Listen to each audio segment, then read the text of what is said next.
What's up, Scotties? I'm Ron Randall. Today, I'm here with Wes and Carroll, and we're going to be doing something totally new and different for you guys. We're going to be doing Pardon the Interruption, Scottie Channel Edition. Now, we got this new awesome mic, so I can't absolutely slap the table, but I really want to, just know that. Weston, you want to start us off?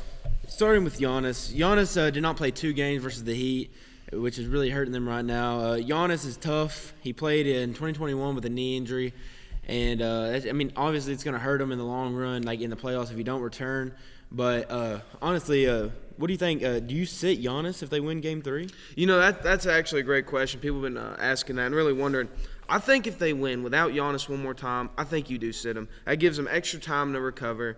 And I think, especially with Tyler Hero being out, the Bucks have this already kind of put away. And I think if they win one more time, then, yeah, I think you sit Giannis too. You absolutely have to play him. Yeah, so now on to Tyler Hero. He broke his hand in Game 1 versus the Bucks. Brutal. I mean, it's a big hurt for the Heat. So I mean, out to 4 to 6 weeks. I mean, I don't know if he'll return or not, but I think the Bucks will end up taking it over. So obviously there was some concern about Anthony Davis, but luckily for the Lakers, it turned out he just had a little stinger and he came back. But he didn't play very, very well at all. And I think especially with John Morant, he did not play in Game 2. And I think the Lakers need to win whenever Ja's not on the court, and they didn't. And I think that's really going to hurt them. And they needed Davis to step up and do better. And that's what it's going to take for the Lakers to win that series. Let's talk about John Morant. John Morant, X-ray come back negative, hurting his wrist in Game 1. Yeah. And his return is still in jeopardy as of right now. He did not return to Game 2 last night, even though they won. But I think he'll return to Game 3. Yeah, let's talk about Draymond Green. If Sabonis didn't hang on to Draymond Green's leg, then that doesn't obviously escalate into Draymond jumping on Sabonis and getting that suspension. However, that did happen. And I think Draymond deserved the suspension. I think he would have got away with it if the commissioner was not there and he didn't celebrate after. But yeah, I think that loss is absolutely devastating to the Warriors. Kings are already up 2-0 on the Warriors, which is very surprising. I thought the Warriors were going to have a good playoff this year. Do you think the Kings have a chance to beat the Warriors at home? Honestly, I do. Draymond was actually kind of a big help for the Warriors as a power forward. But I think the Kings will take it here. Yeah, absolutely. I do too. I think you can't stop the train when it's in motion. I think the Kings are going to come in and shock the world. And once again, if Draymond, I'm fine with them trying to uphold that image as the last enforcer, but it got escalated to a point where now he hurt his whole team. And I think the Warriors are going to be put in a hole they cannot come out from. And let's talk about the 76ers and the Nets. Embiid went off last night, and the 76ers are actually up 2-0 right now on the Nets. And I take the 76ers here to take away the Nets. Yeah, absolutely. I think the 76ers are going to put them away, and I think they're going to move on in the next round. So let's talk about the Suns at the Clippers. Booker and Durant combined for 63 points in Game 2. I think they're going to replicate it. But really, I think what this game comes down to in this whole series is how well DeAndre Ayton can aid the Suns and Chris Paul, Booker, and Durant. And I think if they can do that, I think they're going to dominate.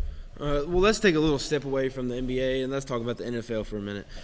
So Buda Baker requested a trade on the Cardinals. He's going away from the Cardinals, actually, and putting Arizona in poverty, which is upsetting a little bit.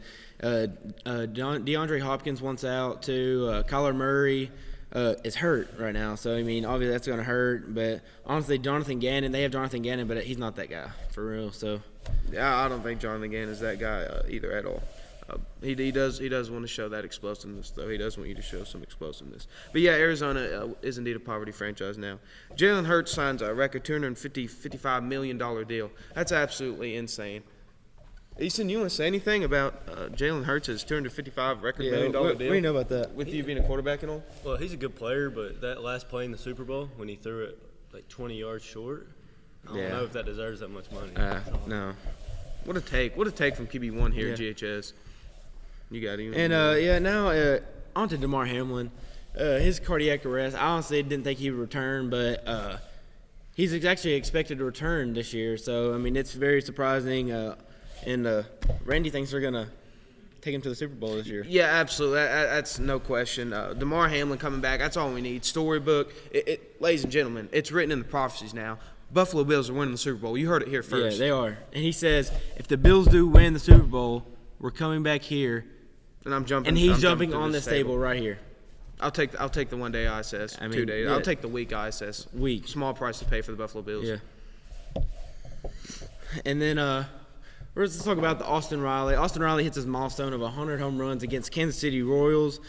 And Max Fried returned from IL, and after returning from IL, shuts out the Padres with 4 strikeouts through 7 innings. So, and the Braves have won 8 consecutive. And so the Braves are on a hot streak right now. They took an L last night, but we're always going to bounce back. So, yeah, let's talk about Cody Bellinger for a minute. I mean, my goodness, ladies and gentlemen, the Cubs are going to surprise some people this year if they haven't already. And I think Cody Bellinger might indeed be coming back to his 2018 form. I think the Cubs might mess around and win the NL Central. I mean, my goodness. And Clayton Kershaw got his 200th wins, and he joined an exclusive group of people to have 200 wins without 100 losses. Joins Lefty Grove and Pedro Martinez. And I was looking at it too. Dansby Swanson's actually doing good, really good for the Cubs right now as well. I think like the last 4 games he's got 4 home runs, which is amazing, coming from the Braves. But yeah, I mean now on the NHL, Avalanche looking to go back to back. I mean I don't really know much about the NHL, so I mean I'm gonna let Ryan take it over from here. Yeah, the Maple Leafs look to exit the first round since 2003 and 2004. And let me give you guys a breakdown for those of you that don't know the NHL. The Maple Leafs are like the Dallas Cowboys of the NHL, right? It's just so, like, great historically. Like, they're amazing. Recently, they've just been absolute frauds. And, that's your little background. In the Kraken, they look to win their first playoff series in franchise history. I think that'll be an absolute great series. It's going to come down to the wire. But, I'm here all for it. And the Bruins looked in their dominant 65-win season in a Stanley Cup. I think they're the favorites right now. I think they might do it. I think they probably will. Once again, it'll be a great series.